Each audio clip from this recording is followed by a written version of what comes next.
ও মুহাম্মদ জানতে চাই তোমার আল্লাহর পরিচয় তুলে ধরো, তোমার আল্লাহ মাটির তৈরি না স্বর্ণের তৈরি, এটা আমরা জানতে চাই। আমার ভাইয়েরা, আল্লাহ নবীজিকে যখন প্রশ্ন করে আমার নবী জবাব দেয় না, মহান আল্লাহ জিবরিলকে ডেকে বলেন, ও জিবরাইল যা যা সূরাতুল ইখলাস কানে নিয়ে যা, আমার নবী যেন সূরাতুল ইখলাস তেলাওয়াতের মাধ্যমে ওই কাফির বেঈমানদের জবাব দিতে পারে। জিবরাইল সূরাতুল ইখলাস নিয়ে আল্লাহর নবীজির দরবারে হাজির হয়ে গেলেন।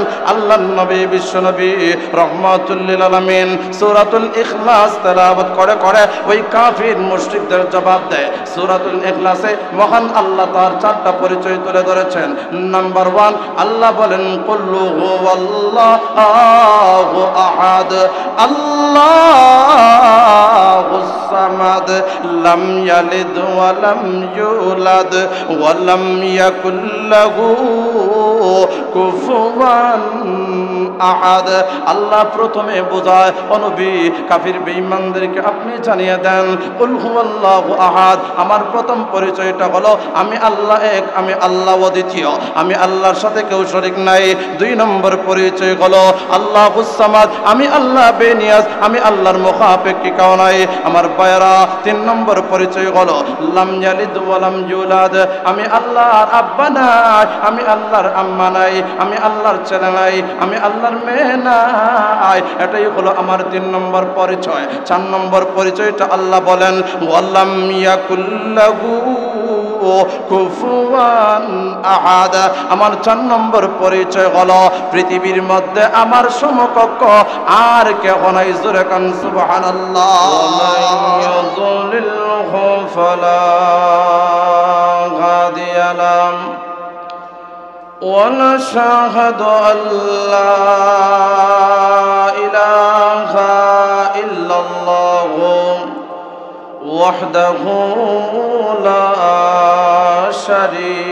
شريك له ونشهد أن سيدنا وسندنا ونبينا ومولانا محمدا عبده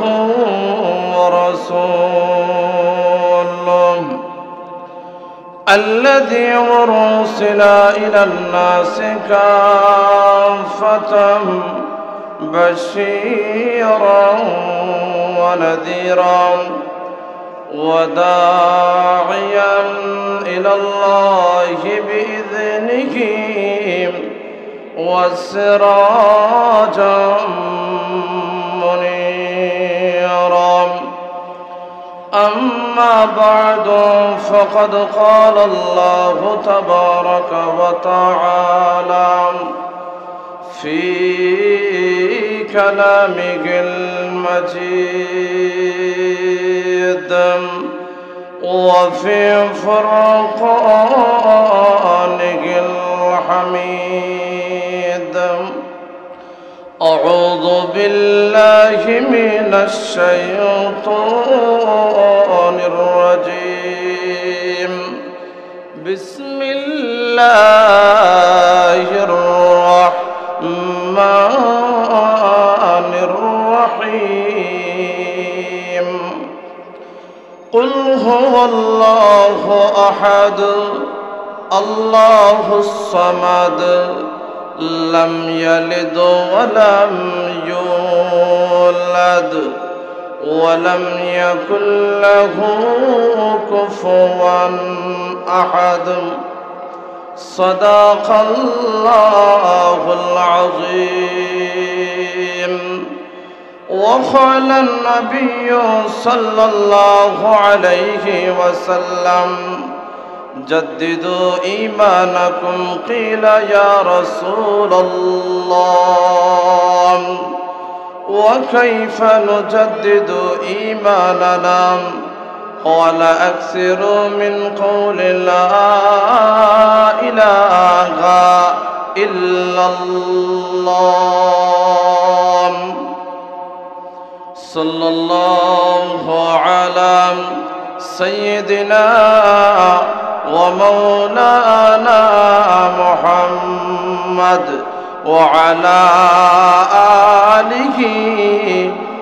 وأصحابه وسلم. صلى الله على سيدنا ومولانا محمد وعلى آله وأصحابه وسلم.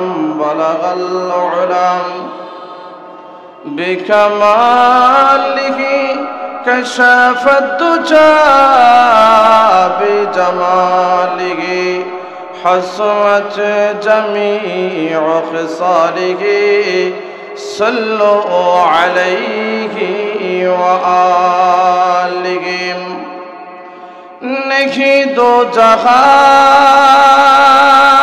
में, नहीं दो जहां में मिसाल मोहम्मद. जमाल खुदा है कमाल मोहम्मद. बलगल उला बिकमालिही كشف الدجى بجماله حسنت جميع خصاله.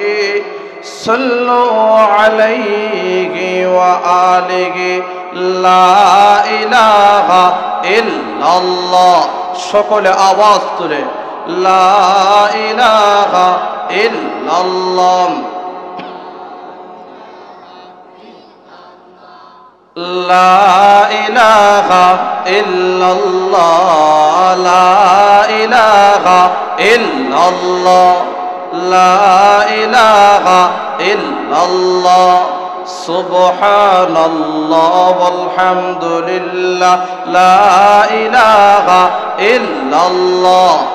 لا إله إلا الله. لا إله إلا الله. لا إله إلا الله محمد رسول الله. আলহামদুলিল্লাহ দারুল হিকমা নুরানি মক্তব গাশিটোলা 10 নং ওয়ার্ডের এক যুগ পূর্তি উপলক্ষে বার্ষিক ওয়াজ মাহফিল ও পাগড়ি বিতরণ অনুষ্ঠানের অত্যন্ত শ্রদ্ধাভাজন সভাপতি, দিগার হাজরাত, উলামায়ে কেরাম, বিভিন্ন এলাকা থেকে আগত ইসলাম প্রিয় দিন দরদি মুসলমান ভাই বন্ধুগণ, যুবক ভাইরা, বাসা বাড়িতে অবস্থানরত অত্যন্ত শ্রদ্ধেয় ও সম্মানিতা মা বোনেরা, মহান রব্বুল আলামিনের দরবারে শুকরিয়া জ্ঞাপন করছি, যিনি আমাদেরকে অত্যন্ত মহব্বত করে ভালোবেসে দুনিয়ার সমস্ত ঝামেলা থেকে ফারেক করে জান্নাতি পরিবেশে অত্যন্ত সৌন্দর্যমণ্ডিত সামিয়ানার নিচে আল্লাহ আমাদেরকে বসার তৌফিক দিয়েছেন।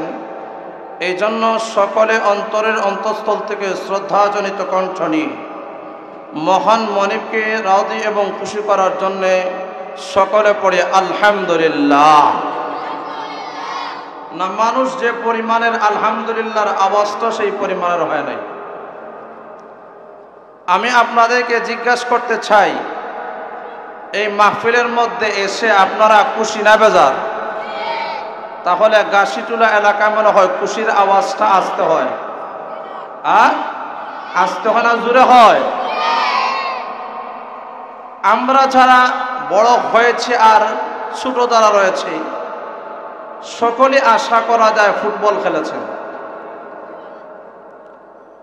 দুই পাশের ভিতর দিয়ে যখন ফুটবলটা ঢুকানো হয় তখন আপনারা কি বলেন?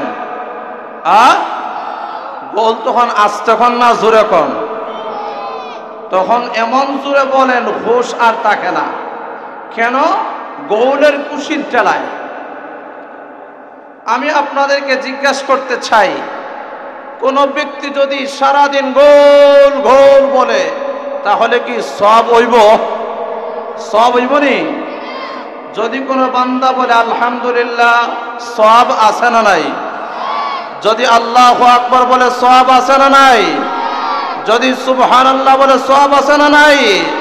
সমস্ত হৃদয় থেকে উছাড় করে মহান আল্লাহকে রাজি এবং খুশি করার জন্য সকলে পড়ে আলহামদুলিল্লাহ, মাশাআল্লাহ।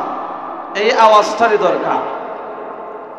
বর্তমান সময়ে মুসলমানদের আওয়াজ বন্ধ হয়ে যাওয়ার কারণে আজ নাস্তিক মুরতাদ বেঈমান যারা আছে ওরা মুসলমানদের বিরুদ্ধে কথা বলার সাহস পায়। কথা বলেন ঠিক কিনা? ওরা কোরআন নিয়ে কথা বলার সাহস পায়, ওরা মসজিদ মাদ্রাসা নিয়ে কথা বলার সাহস পায়। এই সমস্ত বাতিল শক্তিদেরকে জানিয়ে দেওয়া সময়ের দাবি, দেশটা হলো মুসলমানের দেশ, দেশটা হলো শাহজালালের দেশ, দেশটা হলো শাহপরানের দেশ, দেশটা হলো 360 আউলিয়ার দেশ, দেশটা হলো আল্লামা শেখ আব্দুল্লাহ হরিপুরীর দেশ, দেশটা হলো শেখে বায়ামপুরীর দেশ, দেশটা হলো শেখে বহরপুরীর দেশ, দেশটা হলো প্রিন্সিপাল হাবিবুর রহমান রহমতুল্লাহি তাআলার দেশ, দেশটা হলো আল্লামা শাহ আহমদ শফীর দেশ, দেশটা হলো শেখে বাবুনগরীর দেশ। এই দেশের মধ্যে বসে কোন নাস্তিক কুলাঙ্গার মসজিদ মাদ্রাসা কোরআন এবং ইসলাম নিয়ে কথা বলবে মুসলমান হিসাবে বরদাস্ত করা যায় না। কথা বলেন ঠিক কিনা?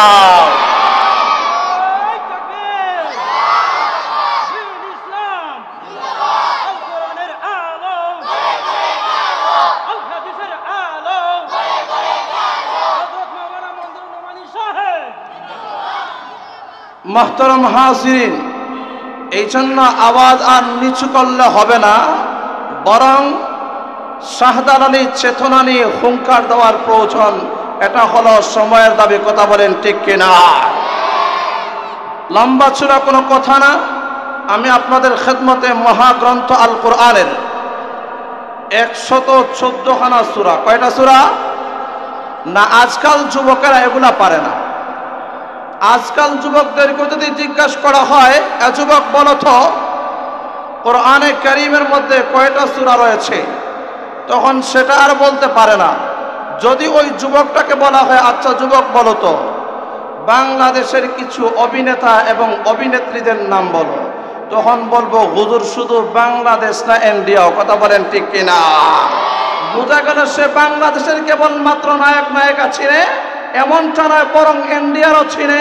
কিন্তু কোরআনে কারীমের মধ্যে কয়টা সূরা রয়েছে যদি জিজ্ঞাসা করা হয়, বম মারলেও বাহির হয় না। কথা বলেন ঠিক কিনা?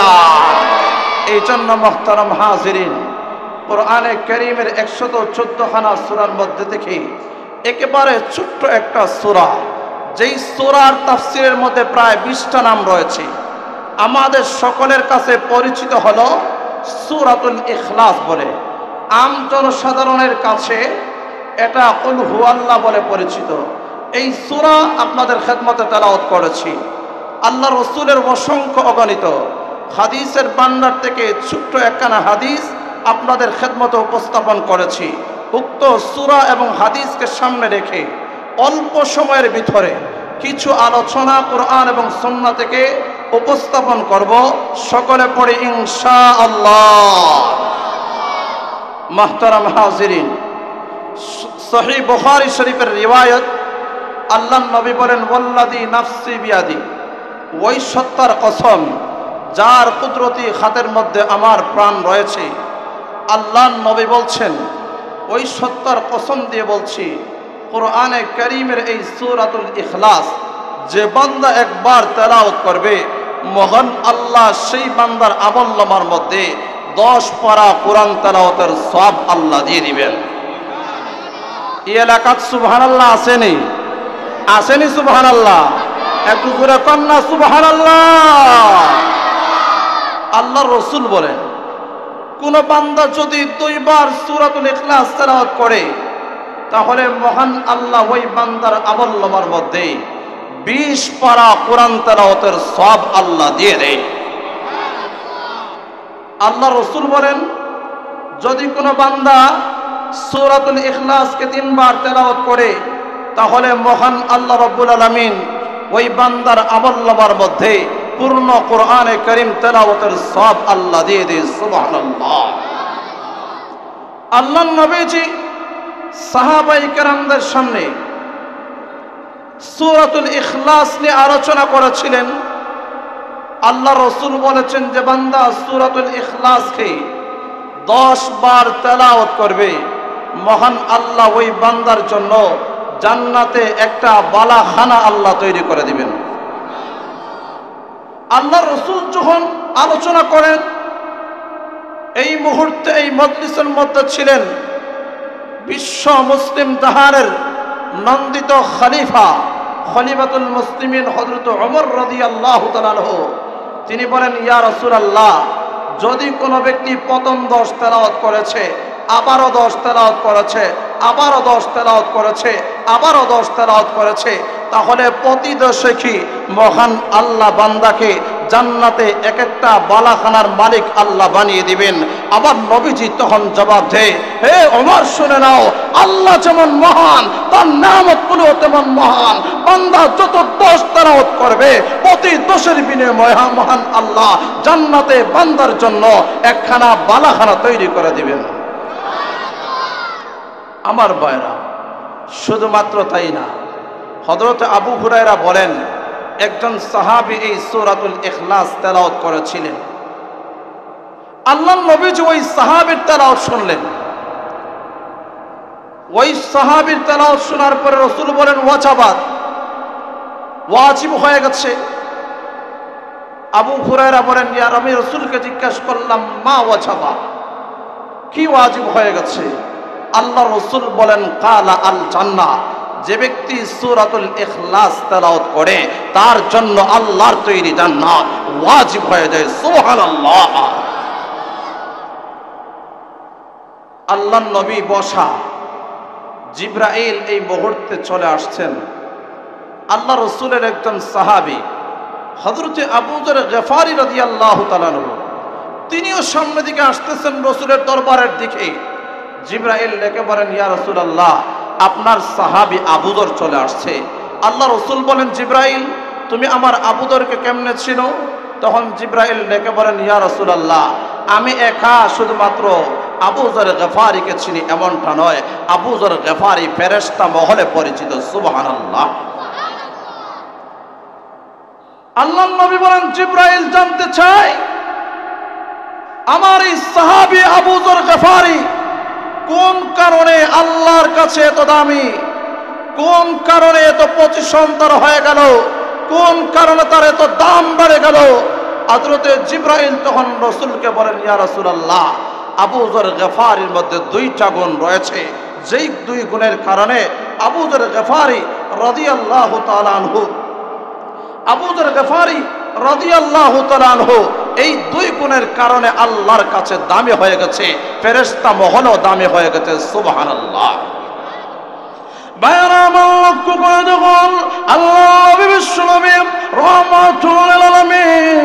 জিজ্ঞাসা করেন, জিবরাইল জানতে চাই আমার আবু যর গফারি এত পরিচিত লাভ করলো কোন কারণে, আবু যরের কি কোয়ালিটি রয়েছে, গুণগান রয়েছে? জিবরাইল লেখে বলেন, ইয়া রাসূলুল্লাহ, ইয়া হাবিবাল্লাহ, নবী গো, আপনার সাহাবী আবু যর গফারির মধ্যে 2টা গুণে ভরপুর রয়েছে। নাম্বার 1, প্রথম নম্বর গুণটা হলো আবু যর বিনয়ী, আবু যরের মতো অহংকার নাই, তিনি একজন সাদা মাটা লোক। আমার ভাইরা, আবু যর গফারি সাধারণ একজন সাহাবী ছিলেন, ওনার মধ্যে ফুটানি ছিল না। আবু যর গফারি সাধারণ সাহাবী। আমার ভাইরা, আল্লাহর নবী বিশ্বনবী রাহমাতুল লিল আলামিন বলেন, আল্লাহর নবী সাল্লাল্লাহু আলাইহি ওয়াসাল্লাম, মান তাওয়াদা লিল্লাহ রাফাহুল্লাহ, যে ব্যক্তি বিনয়ী হয় মহান আল্লাহ তার মর্যাদা বৃদ্ধি করে দেন। আবু যর গফারির নাম্বার প্রথম গুণটা হলো তিনি বিনয়ী ছিলেন।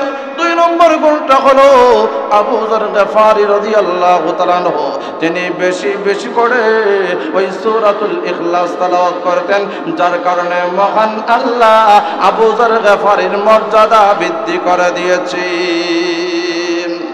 আমার বারা কেবলমাত্র তাই না, আল্লাহ নবী বিশ্বনবী রাহমাতুল্লিল আলামিনের আরেকজন সাহাবী আল্লাহর নবীর কাছে এসে বলেন, ইয়া রাসূলুল্লাহ, ইয়া হাবিবাল্লাহ, ইন্নী উহিব্বু হাযিহিস সূরা, আমি এই সূরাতুল ইখলাসকে মহব্বত করি, এটাকে আমি ভালোবাসি। আল্লাহর নবী বলেন, ইন্না হুব্বাকা ইয়াহা আদখালাকাল জান্নাহ, ওই সূরাতুল ইখলাসের মহব্বত তোমাকে জান্নাত পর্যন্ত পৌঁছায়া দিবে। এই জন্য ভাইরা আমার, সূরাতুল ইখলাস যদি কোনো বান্দা তেলাওয়াত করে তাহলে তার দ্বারা জান্নাত ওয়াজিব হয়ে যায়, তার দ্বারা জান্নাত ওয়াজিব হয়ে যায়, সে জান্নাতের মালিক হয়ে যায়। আমার ভাইরা, আমরা তো আজকে কোরআনের ধার ধারে না। যদি আমরা কোরআন তেলাওয়াতের দিকে মনোযোগী হইতাম তাহলে আজকে আমাদের অভাব অনটনগুলো থাকতো না। একজন সাহাবী এসে বলে, ইয়া রাসূলুল্লাহ, আমার তো অভাব অনটন সব সময় লেগেই আছে, মেহেরবানি করে আপনি আমাকে এমন একটা আমল বলে দিন যা আমলের দ্বারা মহান আল্লাহ রাব্বুল আলামিন যেন আমাকে এই আমলের বদৌলতে আল্লাহ আমার অভাব অনটন দূর করে দে। আল্লাহর নবী বলছেন, সাহাবী আমার, দুইটা কাজ তুমি করবা। নাম্বার ওয়ান, প্রথম নম্বর কাজটা হলো বাড়িতে গিয়ে সালাম দিবা। ঘরের মধ্যে কেউ থাকুক বা না থাকুক, সালাম দিবা। আজকাল সমাজের মধ্যে সালামের প্রচলন আসেনি, আরো আসতে পারে আসেনি, শুধুমাত্র চেহারা দেখে দেখেই সালাম।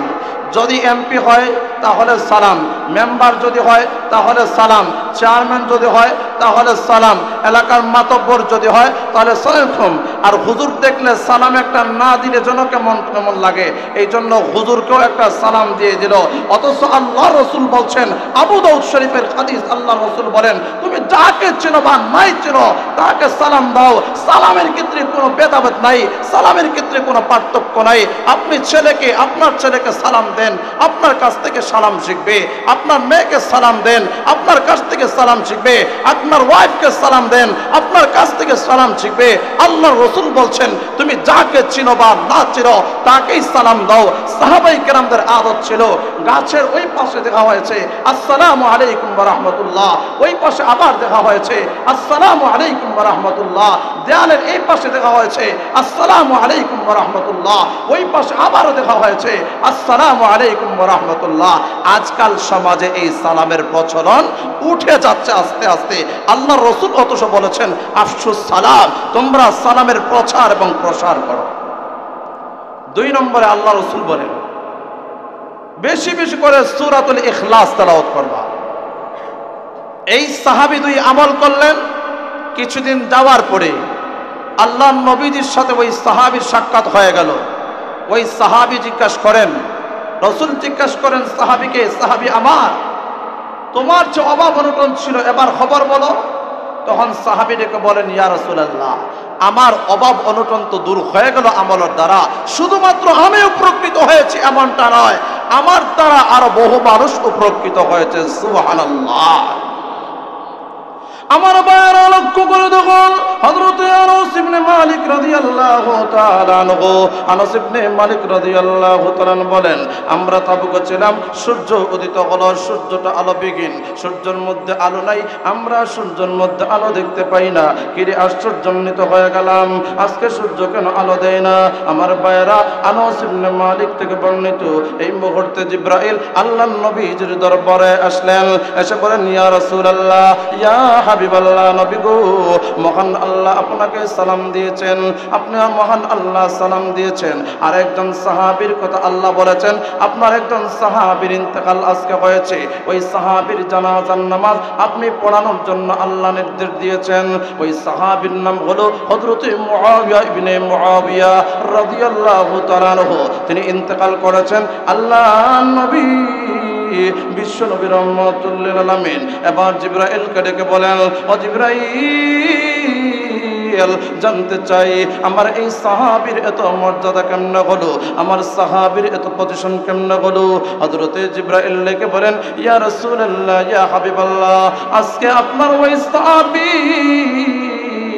ইন্তেকাল করার দ্বারা মহান আল্লাহ আনন্দিত হয়ে ওই সাহাবীর জানাজার মধ্যে শরীক হওয়ার জন্য 70,000 ফেরেশতার বাহিনী আল্লাহ জমিনে প্রেরণ করেছে। সুবহানাল্লাহ। আমার পায়রা লক্ষ্য করে দেখুন, আল্লাহ নবী বিশ্ব নবী রাহমাতুল লিল আলামিন এবার ওই সাহাবী সম্পর্কে জিবরাইলকে জিজ্ঞাসা করেন। ও জিবরাইল, জানতে চায় আমার ওই সাহাবীর এত মর্যাদা কেমন হলো? আমার সাহাবীর জানাজায় 70,000 ফেরেশতার বাহিনী চলে আসে। এত মর্যাদা, এত সম্মান কোন কারণে হয়েছে, কোন আমলের দ্বারা হয়েছে? জিবরাইল বলেন, ইয়া রাসূলুল্লাহ, ইয়া হাবিবাল্লাহ, ওগো নবীজি, আপনার ওই সাহাবীও বেশি বেশি করে ওই সূরাতুল ইখলাসের আমল করতেন, যার কারণে মহান আল্লাহ ওই সাহাবীর মর্যাদা বৃদ্ধি করে দিয়েছে। সুবহানাল্লাহ। আমার ভাইরা, এবার চলে আসুন, আল্লাহ রাব্বুল আলামিন এই সূরাতুল ইখলাস আল্লাহ কেন নাযিল করলেন? তাফসিরে মারিফুল কোরআনে আল্লামা মুফতি শফি রাহমাতুল্লাহি তাআলা আলাইহি তাফসিরে ইবনে কাসিরের মধ্যে, তাফসিরে কুরতুবির মধ্যে, অন্যান্য তাফসিরের মধ্যে উল্লেখ করা হয়, কাফির বেঈমানরা নবীজির দরবারে এসে বলে, ও মুহাম্মদ, জানতে চাই তুমি যে মাবুদের প্রতি আমাদেরকে আহ্বান করো, যে খোদার প্রতি আহ্বান করো, ও মুহাম্মদ, জানতে চাই ওনার একটু পরিচয় আমাদের সামনে তুলে ধরুন। আল্লাহর নবীকে বলা হয়, তাফসিরে মারিফুল কোরআনে উল্লেখ করা হয়েছে, ও মুহাম্মদ, জানতে চাই তোমার আল্লাহর পরিচয় তুলে ধরো। তোমার আল্লাহ মাটির তৈরি না স্বর্ণের তৈরি, এটা আমরা জানতে চাই। আমার ভাইরা, আল্লাহ নবীজিকে যখন প্রশ্ন করে, আমার নবী জবাব দেয় না। মহান আল্লাহ জিবরিলকে ডেকে বলেন, ও জিবরাইল, যা যা সূরাতুল ইখলাস কেন নিয়ে যা।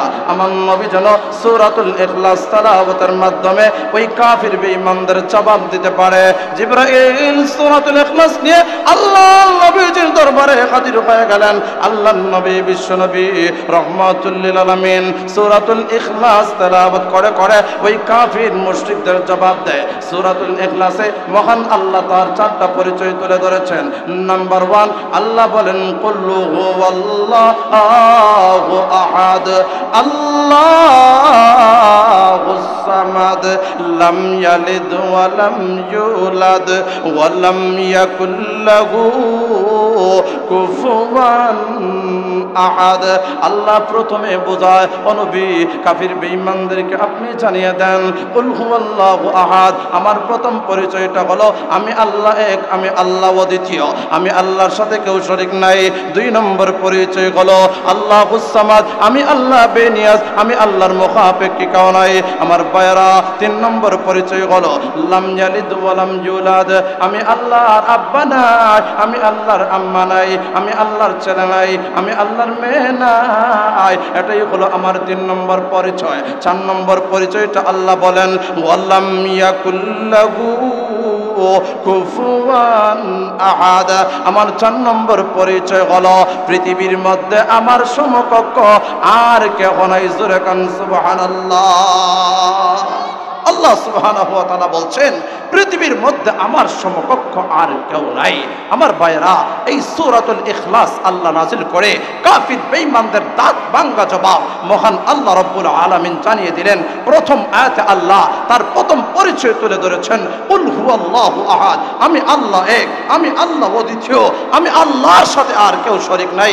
আমার ভাইরা, অন্তরের মধ্যে যদি এক আল্লাহকে আপনি জায়গা দিতে পারেন, এক আল্লাহকে যদি আপনি বসাইতে পারেন, তাহলে আপনার ঠিকানা হলো জান্নাত। জোরে কান সুবহানাল্লাহ। আল্লাহ রাসূল বলছেন, মান ক্বালা লা ইলাহা ইল্লাল্লাহ মুখলিসান ফাদাখালাল জান্নাহ। আল্লাহ রাসূল বলেন, কোন বান্দা যদি ইখলাসের নিয়তে যদি লা ইলাহা ইল্লাল্লাহ পড়ে নেয়, তার ঠিকানা জান্নাত হয়ে গেল। সুবহানাল্লাহ। এই জন্য আমাদের এই অন্তরের মধ্যে এক আল্লাহকে যারা জায়গা দিতে পারে, এক আল্লাহকে যারা এই অন্তরে জায়গা দিয়েছে, এক আল্লাহকে যারা বুঝে ফেলেছে, ওরা কখনো আর বেঈমান থাকতে পারে না। তার জ্বলন্ত প্রমাণ খলিফাতুল মুসলিমিন হযরত ওমর রাদিয়াল্লাহু রাদিয়াল্লাহু তাআলা আনহু হযরত ওমর রাদিয়াল্লাহু তাআলা আনহুকে কোরআনে কারীমের সূরা তাহার এই আয়াত পরিবর্তন করে দিয়েছে, ইন্নানি আনাল্লাহু লা ইলাহা ইল্লা আনা ফা'বুদুনি ওয়া আকিমিস সালাতা লিযিকরি। এই আয়াত তেলাওয়াত করে খলিফাতুল মুসলিমিন চেঞ্জ হয়ে গেলেন, পরিবর্তন হয়ে গেলেন, ইসলাম গ্রহণ করে ফেলেছেন। কেননা তিনি বুঝে ফেলেছেন এক আল্লাহ ব্যতীত আর কোনো মাবুদ নাই। খলিফাতুল মুসলিমিন হযরত ওমর রাদিয়াল্লাহু তাআলা আনহু এই মর্মে বলা হয়, আবু জেহেল নামীয় কুলাঙ্গারটা ঘোষণা করেছিল, কে আছো মুহাম্মাদের মাথা আনার জন্য প্রস্তুত, কে আছো মুহাম্মাদের মাথা আনতে পারবা? খলিফাতুল মুসলিমিন যে ব্যক্তি মুহাম্মাদের মাথা আনতে পারবা তাকে 100 উট পুরস্কার প্রদান করা হবে। খলিফাতুল মুসলিমিন হযরত ওমর রাদিয়াল্লাহু তাআলা আনহু লাফ দিয়ে দাঁড়িয়ে গেলেন। লাফ দিয়ে তিনি দাঁড়িয়ে গেলে বলছেন, আমি পারবো, আমিই পারবো। সাথীরা বলছে হাতে তালি দিয়ে, ওমর এটা তোমার জন্যই সম্ভব, আর কারো জন্য এটা সম্ভব হতে পারে না। খলিফাতুল মুসলিমিন হযরত ওমর দাঁড়িয়ে বলেন, আবু জেহেল তুমি যে ওয়াদা করেছো এই ওয়াদা রক্ষা করতে পারবা তো? বলে হ্যাঁ, ওয়াদা রক্ষা করতে পারবো। যদি মুহাম্মাদের মাথা আনতে পারো ওয়াদা রক্ষা করব। হযরতে ওমর রাদিয়াল্লাহু তাআলা আনহু খোলা তরবারি নিয়ে দ্বীপ প্রহরের সময় আল্লাহর রাসূলের মাথা আনার জন্য বের হয়ে গেলেন। সিরাতে মুস্তাফার মধ্যে আল্লামা ইদ্রিস কান্দালাবী রাহমাতুল্লাহি তাআলা আলাইহি তিনি বলেন, দুইটা বর্ণনা উল্লেখ করা হয়েছে। হযরতে সাদ ইবনে আবি ওয়াক্কাস রাদিয়াল্লাহু তাআলা আনহুর সাথে সাক্ষাৎ হয়েছে, ওমর রাদিয়াল্লাহু তাআলার সাথে সাক্ষাৎ করেছেন। আরেকজন সাহাবী হযরতে আব্দুল্লাহ ইবনে নুআইম রাদিয়াল্লাহু তাআলার সাথে সাক্ষাৎ হয়েছে। জিজ্ঞাসা করেন, ওমর কোথায় যাচ্ছ, কোথায় যাচ্ছ? বলে মুহাম্মাদের মাথা আনতে যাচ্ছি। ওমর নিজের ঘরের খবর রাখতে জানো না, আর মুহাম্মাদের মাথা আনার জন্য পাগল করা হয়ে গেছো। আগে নিজের ঘরের খবর নাও, নিজের ঘরকে আগে ইসলাহ করো, সংশোধন করো। নিজের বোন ফাতেমা ইসলাম গ্রহণ করে ফেলেছে, এটার খবর রাখতে জানো না, আর মুহাম্মাদের মাথা আনতে পারবা? আচ্ছা, কোনো সম্ভ্রান্ত ফ্যামিলির যদি লোক হয় আর যদি তার কোনো কেউ অপরাধ করে ফেলে তাহলে এটা তার জন্য লজ্জার বিষয় কি বিষয় না? খলিফাতুল মুসলিমিন হযরত ওমর লজ্জিত হয়ে গেলেন। আমি খাত্তাবের ছেলে, আমি একটা সম্ভ্রান্ত ফ্যামিলির লোক, আর আমার বোন ইসলাম গ্রহণ করে ফেলেছে, এটা ওনার জন্য তো লজ্জার বিষয়। খলিফাতুল মুসলিমিন হযরত ওমর রাদিয়াল্লাহু তাআলা আনহু আর রাসূলের দরবারের দিকে না গিয়ে এবার ফাতেমার বাড়ির দিকে রওনা করলেন। ফাতেমার বাড়ির দিকে যখন রওনা করেন, আল্লাহর রাসূলের একজন সাহাবী হযরতে খাব্বাব রাদিয়াল্লাহু তাআলা আনহু পবিত্র কোরআনে কারীমের তালিম দিচ্ছিলেন ঘরের মধ্যে। খলিফাতুল মুসলিমিন হযরত ওমর রাদিয়াল্লাহু তাআলা আনহু ঘরে প্রবেশ করবেন, এই সংবাদটা শুনেই হযরতে খাব্বাব রাদিয়াল্লাহু তাআলা আনহু ঘরের কোণের মধ্যে আত্মগোপন করলেন। কারণটা হলো খলিফাতুল মুসলিমিন হযরত ওমর গরম মানুষ। বুখারীর riwayat রয়েছে, ইমাম বুখারী আলাইহি রাহমা হাদিস এনেছেন, হযরত ওমর যে রাস্তা দিয়ে যাইতেন শয়তানও ভুলে এই রাস্তা দিয়ে যাইত না। সুবহানাল্লাহ বলেছ? বলে হ্যাঁ, ইসলাম ধর্ম গ্রহণ করে ফেলেছি। ফাতেমা কুছা দিয়ে কথা বলে, ভাই ওমর, ইসলাম ধর্ম যদি সত্য হয় মানতে অসুবিধাটা কোথায়? আমি আপনাদেরকে জিজ্ঞাসা করতে চাই, এই কথা দ্বারা হযরত ওমরের রাগ বাড়ে না কমে? আরো আস্তে কম রাগ বাড়ে না কমে? রাগ যেন বেড়ে গেল।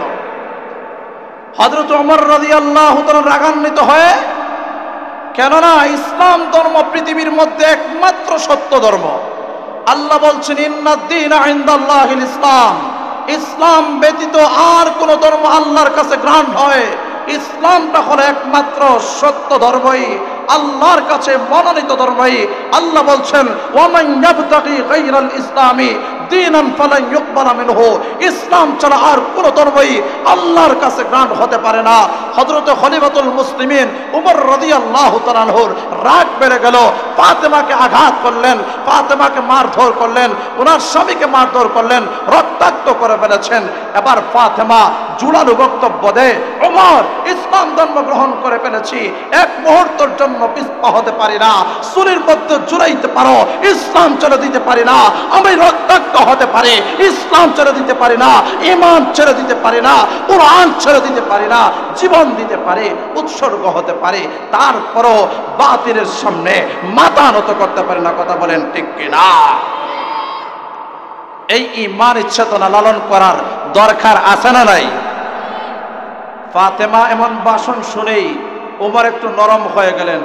আল্লাহ তো এমন ফাআলুল লিমা ইউরিদ, আল্লাহ জু চাহ তাহাই করতে হয়, আল্লাহ যা ইচ্ছা তাই করতে পারে। হযরত ওমরকে আল্লাহ নরম করে দিলেন। খলিফাতুল মুসলিমিন হযরত ওমর এবার বলছেন, ফাতেমা আমাকে এই মুহূর্তে, ফাতেমা ঘরের মধ্যে কি না তোমরা পড়ছিলা? বলে হ্যাঁ আমরা তো পড়েছিলাম। বলে কি? বলে কুরআনে কারীম আমরা পড়েছিলাম। বলে একটু দাও না কেন? সেটা আমি পড়ে নেই। সিরাতে মুস্তাফার মধ্যে আল্লামা ইদ্রিস কান্দালভী রাহমাতুল্লাহি তাআলা আলাইহি তিনি লিখেছেন, হযরত ওমর রাদিয়াল্লাহু আনহু বলা হয়, ভাই ওমর তুমি তো না পাক, আর কুরআনে কারীমটা হলো পাক। এই কুরআনে কারীম অপবিত্র অবস্থায় স্পর্শ করা যায় না, ধরা যায় না, ছোঁয়া যায় না। যদি কোরআন স্পর্শ করতে হয় তাহলে আগে আপনাকে আমাকে পবিত্র হতে হবে। সিরাতে মুস্তাফার মধ্যে দুইটা বর্ণনা পাওয়া যায়। খলিফাতুল মুসলিমিন হযরত ওমর তিনি কি করেছেন? ওযুও করেছেন, আবার গোসলও করেছেন। ফি কিতাবিম মাকনুন লা ইয়ামাসসুহু ইল্লাল মুতাহহারুন। কোরআনটা হলো পবিত্র, এই কোরআন না পাক অবস্থায় স্পর্শ করা যায় না। বলা হয় হযরত ওমর ওযু করেছেন, গোসল করেছেন, সবকিছু কমপ্লিট করার পরে খলিফাতুল মুসলিমিন ওমর বলেন, আমার হাতের মধ্যে কোরআনটা উঠিয়ে দাও। হযরত ওমর রাদিয়াল্লাহু তাআলা হাতের মধ্যে কোরআনের একটা কপি উঠিয়ে দেওয়া হলো। এইভাবে 30 পারা কোরআন ছিল না, বিক্ষিপ্ত আকারে সেই কোরআনটা ছিল। কপির মধ্যে লেখা ছিল সূরা তাহা। হযরত ওমর হাতের মধ্যে নিয়ে সূরা তাহা তেলাওয়াত করা শুরু করে দিয়েছেন। সুবহানাল্লাহ। বিসমিল্লাহির রহমানির রহিম। তাহা মা আনজালনা আলাইকাল কুরআনা লিতাশকা। আমার ভাইরা লক্ষ্য করে দেখুন, খলিফাতুল মুসলিমিন হযরত ওমর রাদিয়াল্লাহু তাআলা আনহু কোরআনের কপি হাতের মধ্যে নিয়ে তিনি তেলাওয়াত শুরু করে দিলেন। খলিফাতুল মুসলিমিন হযরত ওমর রাদিয়াল্লাহু তাআলা তেলাওয়াত করে, আলিফ তাহা মা আনজালনা আলাইকাল কুরআনা লিতাশকা ইল্লা তাযকিরাতাল লিমান ইয়াখশা।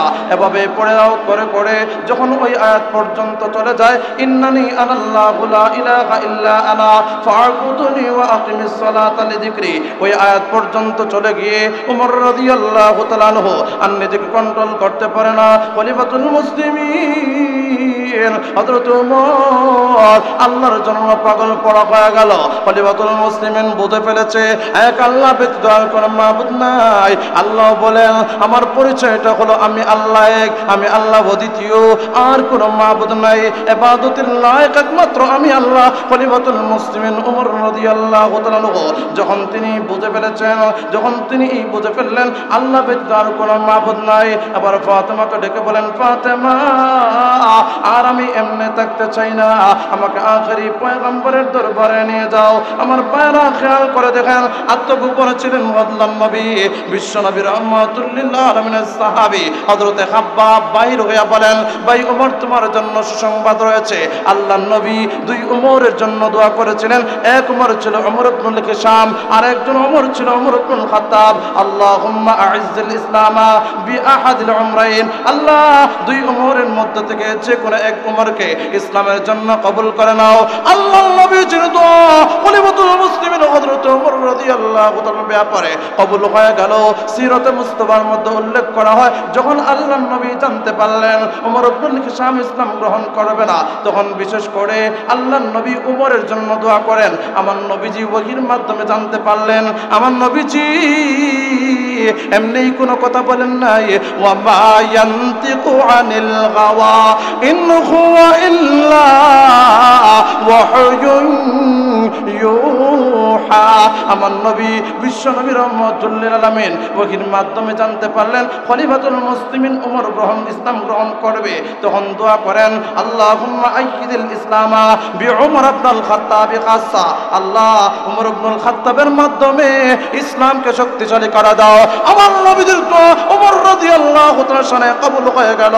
খলিফাতুল মুসলিমিন ওমর এবার বলেন, আমাকে আখেরি পয়গম্বরের দরবারে নিয়ে যাও। ইমাম বুখারী হযরত ওমর রাদিয়াল্লাহু তাআলা আনহু ইসলাম গ্রহণ অধ্যায়ের মধ্যে উল্লেখ করেছেন, ওমরের বক্তব্যটা হলো একজন সাহাবী ওই কাজের মধ্যে ধরে আর একজন সাহাবী ওই কাদের মধ্যে ধরে আমাকে নিয়ে যাওয়া হয় দারে আরকামের মধ্যে। আল্লাহর নবীজি হযরতে আরকাম রাদিয়াল্লাহু তাআলার বাড়ির মধ্যে ছিলেন।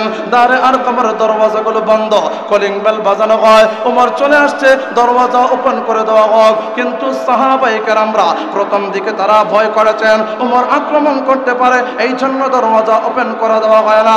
আমার বড় খলিফাতুল মুসলিমিন হযরত ওমর রাদিয়াল্লাহু তাআলার জন্য হযরতে হামজা রাদিয়াল্লাহু তাআলা এবার দরওয়াজা খুলে দিলেন। হযরতে হামজা বলেন, ওমর যদি আমাদের প্রতি আক্রমণ করে আমরা পাল্টা আক্রমণ করব, ওমরের জন্য দরওয়াজা খুলে দেওয়া হোক। খলিফাতুল মুসলিমিন হযরত ওমরের জন্য দরওয়াজা খুলে দেওয়া হয়। খলিফাতুল মুসলিমিন ওমর রাদিয়াল্লাহু তাআলা ঘরের মধ্যে প্রবেশ করলেন। আল্লাহর নবীকে বলেন, ইয়া রাসূলুল্লাহ, ইয়া হাবিবাল্লাহ, ওগো নবীজি যত ভুল করে ফেলেছি, ইয়া রাসূলুল্লাহ তরবারি নিয়ে আসছিলাম আপনার গর্দান ওড়ানোর জন্য। ইয়া রাসূলুল্লাহ আমি ওমর এসেছি এবার আমার গর্দনা আপনার সামনে পেশ করে দেওয়ার জন্য। সুবহানাল্লাহ। আমার ভাইরা খলিফাতুল মুসলিমিন ডেকে বলেন, আমাকে মুসলমান বানায়া দাও। আল্লাহর নবীজি কালমা পড়ে মুসলমান বানায়া দিলেন।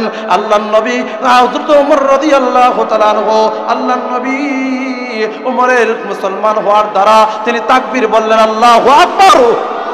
আরো জোরে কন্যা আল্লাহু আকবার, আরো জোরে বলেন আল্লাহু আকবার। আমার ভাইরা আল্লাহর নবীজি তাকবীর দিলেন, রাসূলের তাকবীর শুনে সাহাবায়ে কেরামরাও তাকবীর শুনে এই মুহূর্তে জিবরাইল চলে এসে বলেন, ইয়া রাসূলুল্লাহ, ইয়া হাবিবাল্লাহ, ওগো নবীজি হযরত ওমর ইসলাম গ্রহণ করার দ্বারা কেবলমাত্র আপনি আনন্দিত হয়েছেন, সাহাবায়ে কেরামরা আনন্দিত হয়েছে এমনটা নয়। হযরত ওমরের ইসলাম গ্রহণের দ্বারা আরশ মহলের ফেরেশতারা পর্যন্ত আনন্দিত হয়ে গেছে। সুবহানাল্লাহ। এই জন্য আমার ভাইরা মুহতারাম হাজিরিন, আমার সময় শেষ। আল্লাহ সুবহানাহু ওয়া তাআলা যেন আমাদের সকলকে সূরাতুল ইখলাস তেলাওয়াত করার তৌফিক দান করেন। আমরা যেন সব সময় সূরাতুল ইখলাস তেলাওয়াত করতে পারি। আল্লাহ যেন আমাদের সকলকে তৌফিক দান করেন। সকলে পড়ি আমিন। ওয়া আখির দাওয়ানা আলহামদুলিল্লাহি রাব্বিল আলামিন।